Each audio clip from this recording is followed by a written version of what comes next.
చివరికి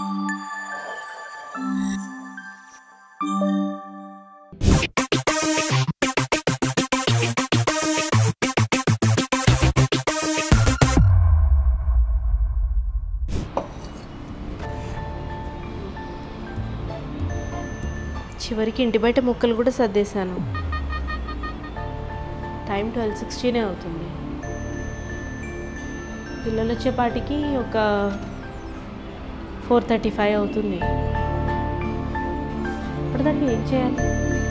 ప్రతి ఉమెన్ లైఫ్లో ఈ 35 to 45 గ్లిచ్ అనేది చాలా చాలా చాలా హింసాత్మకంగా ఉంటుంది.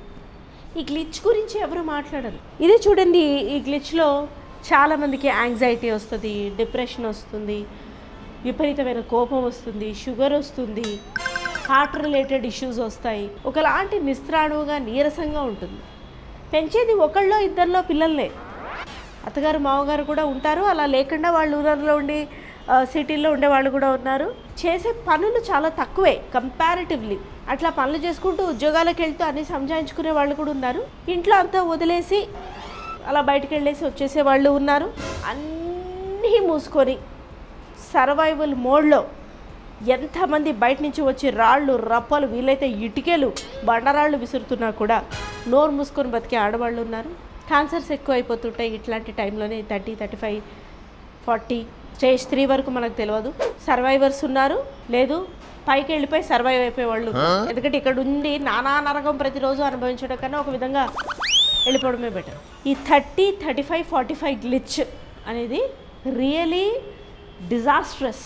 పిల్లలు అప్పుడే పుట్టి 30లో పుట్టి ఒక 7-8 ఇయర్స్ ఉన్న పిల్లల మదర్స్కేమో ఆల్రెడీ ఓపికలు అయిపోయి చేయలేక విసుగొచ్చి ఈ పేజ్ని మేనేజ్ చేయలేక మనమేమో చాలా స్లోగా అయిపోతాము, వాళ్ళు విపరీతం ఫాస్ట్ అయిపోతారు. ఆ పేజ్ని మేనేజ్ చేయలేక వాళ్ళకి టీవీలు అలవాటు చేసి లేకపోతే హెల్పర్స్ మీద పూర్తి స్థాయిలో వదిలేసి లేదా పేరెంటింగ్ చేయలేక ఇబ్బందులు పడుతూ వాళ్ళ వల్ల హస్బెండ్ అండ్ వైఫ్ కొట్టుకుంటూ ప్రతిరోజు కూడా ఒకలాంటి ఇరిటేషన్ తోటి బతికేవాళ్ళు ఒక సెట్ అయితే 20లోనే పిల్లలు పుట్టేసి 35, 40 వచ్చేపాటికి వాళ్ళు టీనేజ్లో ఉండి వాళ్ళకంటూ పూర్తి స్థాయిలో వాళ్ళ లైఫ్ ఉండి పూర్తి స్థాయిలో మనం అసలు మానిటర్ చేసే అవకాశం లేకుండా వాళ్ళ ఫోన్లు వాళ్ళ చేతుల్లో ఉండి వాళ్ళ లైఫ్ వాళ్ళకి బతికే పిల్లలు. వీళ్ళు అసలు చీడపురుగురు కూడా కొంచెం గౌరవంగా ప్రేమగా మాట్లాడతారు, అయ్యో జిల్లపురుగు అని. కానీ తల్లిని మాత్రం అంతకన్నా అసహ్యంగా హీనంగా చూస్తారు. అందరిని ఒక రౌండ్ బెల్ట్లు తీసుకొని కొట్టి ఏకిపారేయాలనిపిస్తుంటుంది నాకైతే. చాలా ఫ్యామిలీస్లో టీనేజ్ పిల్లలు తల్లులని చీడ పురుగుల్లాగా చూస్తారు. ఎవరో కొంతమందికి 100కి 1,000కి 1,500కి ఒక్కళ్ళు ఏమైనా కాస్త ప్రేమగా ఆప్యాయతగా అమ్మ బాధ అర్థం చేసుకొని సైలెంట్గా ఉండేవాళ్ళు ఉంటారేమో. కానీ మ్యాక్సిమం అంటే పిల్లల్ని కని పెంచి ఆ 35 ఇయర్స్ వచ్చినప్పుడు ఆల్రెడీ ఒక లోన్లీనెస్ ఉంటుంది, ఎన్నో హెల్త్ ఇష్యూస్ ఉంటూ ఉంటాయి. ఆ పిల్లలతోటి రిజెక్షన్ ఫేస్ చేయాల్సి రావటం ఆ తర్వాత ఫ్యూచర్ మీద మ్యాక్సిమం హోప్ని చంపేస్తుంది. ఇది ఒక సెట్. ఆ తర్వాత భర్త రిజెక్టెడ్గా ఉంటాడు. పెళ్ళ ముందే పక్కన ఎవరు పోయినా కూడా బా అనుకుంటూ చూసి సైట్ కొట్టే మగ మహారాజులు చాలామంది ఉన్నారు. వాళ్ళని వాళ్ళ అర్థంలో ఎక్కువసేపు చూసుకోలేరు, కానీ బయట ఉన్న వాళ్ళందరినీ ఇట్లా చూస్తుంటారు. పెళ్ళ ముందే అన్నీ తెలిసినా అన్నీ మూసుకొని ఉండాలి ఆ సదరు పెళ్ళం. అదొక బాధ, సపరేట్ ఎంటిటీ అది. బట్ దెన్ మనం సఫర్ అవుతున్న వాళ్ళ గురించి మాత్రం మాట్లాడదాం ఈ వీడియోలో. అట్లా పెళ్ళ ముందే బహిరంగ సైట్ కొట్టి అఫేర్లు పెట్టుకుని rejection more than cheating it's a rejection that women faces. 35 to 45 ఉన్నప్పుడు ఆ రిజెక్షన్ ఇది ఇదొచ్చిందా నాకు లైఫ్లో ఇన్ రిటర్న్.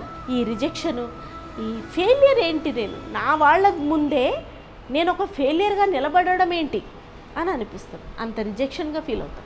వైఫ్ మీద ఇష్టం ఉండదు, అప్రిసియేషన్ ఉండదు. ఏదైనా తయారైతే కనీసం బాగున్నావు, ఇంకేం చేయకు, ఎత్తుకొని తిప్పకు, నువ్వు ఎత్తుకోలేవు కూడా, ఓకే కనీసం బాగున్నావు, హార్ట్ఫుల్నెస్సే లేదు. హార్ట్తో ముడిపడే రిలేషన్షిప్లో 35 ఇయర్స్ 40 ఇయర్స్ వచ్చే ఉమెన్కి హార్టే లేదే వాళ్ళ పార్ట్నర్ నుంచి. ఏదో చేస్తున్నావు, ఎవరి కోసం చేస్తావు, ఫ్యామిలీ కోసం ఎవరి కోసం చేస్తున్నావు, పిల్లల కోసం చేస్తున్నావు, ఎవరి కోసం చేస్తున్నావు, అమ్మ నాన్న కోసం చేస్తున్నావు, మా అమ్మ నాన్నకు సేవ చేయడం నీ ధర్మం. ఇవే మాటలండి, ఇవే కాన్స్టెంట్ నాగింగ్ ఇవే. మరి నువ్వేం చేస్తున్నావు మొగుడుగా? పెళ్ళాన్ని చూడడం నీ ధర్మం. డబ్బులు పడిస్తే సరిపోయిందా? చాలా ఇళ్లలో అవి కూడా ఇవ్వరు. డబ్బులు ఆడవాళ్ళే సంపాదిస్తారు, చెప్పు దెబ్బలు కూడా ఆడవాళ్లే తింటారు. మరి ఒకప్పుడు ఎందుకు ఇన్ని ప్రాబ్లమ్స్ లేవో, ఇప్పుడు ఎందుకున్నాయో, ఒకప్పుడు ఎలా ఉండేదో, ఇన్ని సంవత్సరాలు అప్పుడు ఎలా నడిచేవో తెలియదు. కానీ రెస్పెక్ట్ ఉండేది అప్పుడు పార్ట్నర్స్ మధ్య. ఇట్లా ఇప్పుడు జుట్టు పట్టుకొని కొట్లాడుకోవడం ఇట్లా చేసేవాళ్ళు కాదన్న ఫీలింగ్ ఎక్కువ శాతం. మీరే చెప్పాలి కామెంట్ సెక్షన్. అక్కడి నుంచి ఈ ఉమెన్కి లోన్లీనెస్ 35 years రాగానే భర్త అతని లైఫ్ అతనికే, పిల్లలు వాళ్ళ లైఫ్ వాళ్ళకే, అత్తమామలు ఓకే ఏదో బతుకుతూ ఉంటాం, అన్నీ సర్దుకొని అడ్జస్ట్ అయిపోయి వాళ్ళ ప్యాటర్న్ తెలిసి మెంటాలిటీ తెలిసి ఎక్కడికి వెళ్తాం రోజు? అర్థం చేసుకునేది ఎవరు? మనతో మనకే స్నేహం, పక్కన వాళ్ళతో స్నేహం, అనవసరమైన దరిద్రప స్నేహాలు, అది ఇంకా నెక్స్ట్ లెవెల్. ఆ అప్రిసియేషన్ కోసం కోరుకొని పోరాడుతూ ఉంటాం అనమాట. అప్రిసియేషన్ ఉండాలి, నాకు అప్రిసియేషన్ ఉండాలి. మనల్ని మన మైండ్ కంట్రోల్ ఎట్లా చేసుకుంటాం 24 గంటలు? ఆ తోటి ఫ్రెండ్స్ కూడా దొరికే వాళ్ళు ఎట్లా దొరుకుతారు? ఎవరికో కొంతమందికే మంచిగా దొరుకుతారు, వాళ్ళు కూడా సేమ్ జెండర్లో ఫ్రెండ్సే. అరే ఫాయిదాగా ఉండి అర్థం చేసుకొని ఓకే నువ్వు ఇది చెయ్యి, ఈ వ్యాపకం చెయ్యి, పోనీ ఇది నేర్చుకుందాము, నీకు ఇది వచ్చు కదా, నువ్వు దీన్నే నీ ప్రొఫెషన్గా మార్చుకో, 3-4 hours అయినా సరే నువ్వు కష్టపడు, నీకు తప్పకుండా ఉంటుంది రిజల్ట్ అని ఇట్లా మోటివేట్ చేసే ఫ్రెండ్స్ తక్కువ మంది. ఇంకొంతమంది ఏంటంటే ఉమెన్కి చాలా శాడిజం ఉంటుంది. చూడు నేను ఇట్లా లైఫ్ అనుభవిస్తున్నా, మా ఆయన వద్దన్నా నేను ఇట్లా బయటకు వెళ్తున్నా, హాయిగా సినిమాలకు వెళ్ళిపోతున్నా, నన్ను నేను ఫిట్గా నువ్వు చూడు నోరు తెరిచి చెప్పకుండా ఎట్లా చచ్చిపోతున్నావు. అత్తగారులు ఆల్రెడీ ఇంట్లో ఉన్నారు, మీరు కొత్తగా చెత్త చేయకండి మై డియర్ ఫ్రెండ్స్. నో చెప్తున్నా వినండి మీరు ప్లీజ్. Thank you. ఫ్రెండ్స్ కూడా ఇట్లాగే తగలబడ్డారు. అరే నీకు సాగినట్టు అందరికీ సాగదు, మరి ఎందుకు అర్థం చేసుకొని తగలబడలేవు? ఫ్రెండ్స్కి కంపారిజన్ ఏంటి నాకు అర్థం కాదు. మరి ఎందుకు చేస్తారు ఫ్రెండ్షిప్స్? మానిపడదొబ్బండి. నువ్వు బావిలో ఉన్నావు, కప్పలాగున్నావు, ఒకలాగైపోయింది, అట్లయిపోయావు, ఇట్లయిపోయావు, ఎందుకు షంటుతారు ఫ్రెండ్స్? వదిలేయండి. ఎవడు ఏ సూపు ఏ చెత్తలో ఏ వైతరణిలో ఉన్నారో వాళ్ళకే తెలుస్తుంది. You can't even analyse their situation, so please don't. వీలైతే ఒక హెల్పింగ్ హ్యాండ్ ఇవ్వు, లేకపోతే లేదు. అసలు చేయకు ఫ్రెండ్షిప్, పీడాబోయింది. ఎందుకు చేసి పక్కన వాళ్ళని కూడా హింస పెట్టడం కాకపోతే? ఇది కూడా ఒక హిస్టీరిక్ బిహేవియరే తెలుసా? తెలుసుకోండి ఫస్ట్. కొంతమంది బయటికి రాలేరు, అర్థం చేసి పార్ట్నర్కి చెప్పు అంటారు, హస్బెండ్కి చెప్పినా కూడా అర్థం కాదు, లైట్ అని కొట్టిపారేస్తారు. వాళ్ళకి ఏం చెప్తావు? ఇగ్నరెన్స్లో బతకాలి అని నిర్ణయించుకున్న వాళ్ళకి ఎంత చెప్తే తెలుస్తుంది వాస్తవం? ఏం చెప్పలేం మనం, అలా సాగడమే. ఈ టైంలో ఎలా ఉందాం మనం ఇవన్నిటికీ? అంటే అందుకే కొంతమంది డిటాచ్ అయిపోతుంటారు లేడీస్ ఒక 45 దాటిన తర్వాత. ఇంకొంతమంది వచ్చే కోడాళ్ళ మీద వాళ్ళ పైశాచికత్వాన్ని అంతా చూపించి ఒకప్పుడు నేను సఫర్ అయినా కదా ఇప్పుడు దీన్ని కూడా సఫర్ చేస్తా అని కొంతమంది ఉంటారు. ఇంకొంతమంది ఇక్కడ మాటలు అక్కడ చెప్తూ అట్లుంటారు. మరి కొంతమంది లేజీగా అయిపోతూ ఉంటారు, ఇంకా వాళ్ళ దేని గురించి పట్టదు, వాళ్ళ గురించి కూడా వాళ్ళకి. ఇంకొంతమంది వాళ్ళ కెరియర్ మీద ఓవర్ పొజెసివ్ అయిపోతూ ఉంటారు, వేరే అట్లా. ఇంకొంతమంది ఇట్లుంటారు, అన్నీ తట్టుకొని అన్ని ఎమోషన్స్ని మేనేజ్ చేసి ప్రతిదీ దారిలో పెట్టుకొని అటాచ్డ్ డిటాచ్మెంట్ పాటిస్తూ హుందాగా బతుకుదామా, లేక వీటిల్లో ఏ ఎమోషన్స్కైనా బానిసైపోదామా?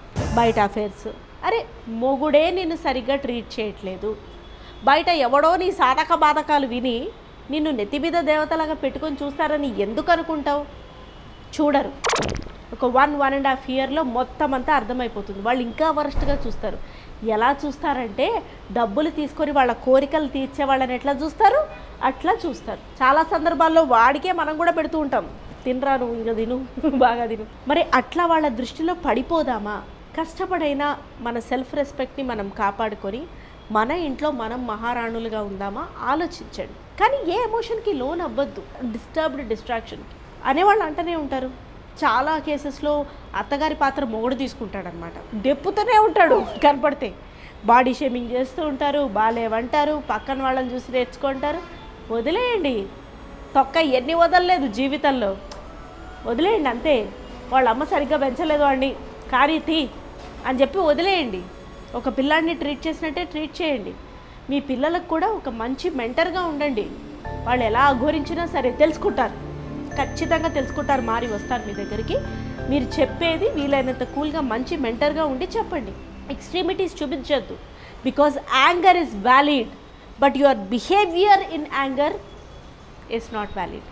Every problem is valid, but if you deal in a very very difficult way, that will be a problem to you. ఆలోచించండి నేను చెప్పింది.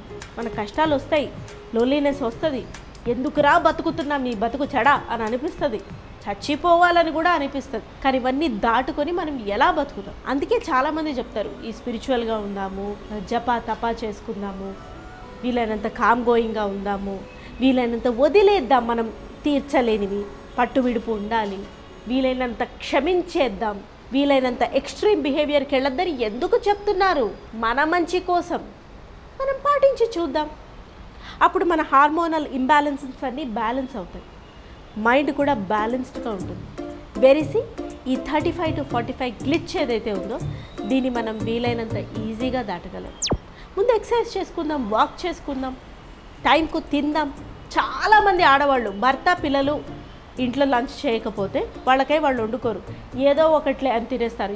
ఏదో ఒకటి ఇప్పటికైనా ఆలోచించు నీ గురించి. నువ్వు ఏ పప్పో కూరో ఏదో ఇష్టం ఉంటే చేసుకు తిను, కొంచెం క్వాంటిటీ అయినా సరే నీకోసం చేసుకొని తిను, నీకోసం నువ్వు ఇష్టమైన సినిమా చూడు. అదే నిన్ను నువ్వు తెలుసుకోవడం అంటే. ఎక్కడికో వెళ్ళిపోయి ట్రెక్కింగ్లు చేసే అక్కర్లేదు, నడ్లు విరగొట్టుకో అక్కర్లా.